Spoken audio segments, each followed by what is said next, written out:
Σδόβιτς έκανε φάουλ εκτός φάσης στο Βιτήλι, παίζεται υπό Σιμεωνίδης. Σδόβιτς,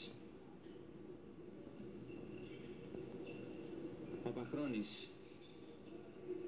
φάουλ εκεί, πολλά φάουλ και νεύρα από τον Παπαχρόνη. Σύραξη, σύραξη, οι Ιταλοί χτυπάνε τον Παπαχρόνη, έρχεται και ο Ντόναλτσον. Κοιτάξτε τι γίνεται, όχι, αυτά δεν πρέπει να γίνονται σε φιλικούς αγώνες. Πήγε γυρεύοντας εκεί ο Ιταλός, σε εξακολούθησε κακός και ο Παπαχρόνης που το ξέρουμε ότι εκνευρίζεται εύκολα. Αλλά για να δούμε πώς θα αντιδράσουν τώρα οι διαιτητές σε αυτόν τον αγώνα box που είδαμε. Η αρχή έγινε χτες με τον Μισούνο και τον Κράλιεβιτς, συνέχεια τώρα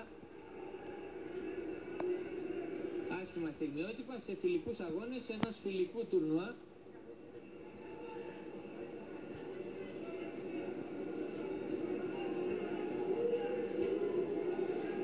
Ο Παπαχρόνης ίσως να έριξε και λάδι στη φωτιά με αυτή την μπάλα που πέταξε στον Ιταλό.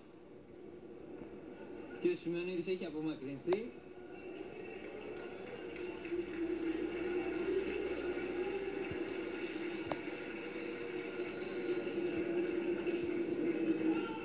Ο κύριος Σιμεωνίδης δίνει time out στον Ηρακλή.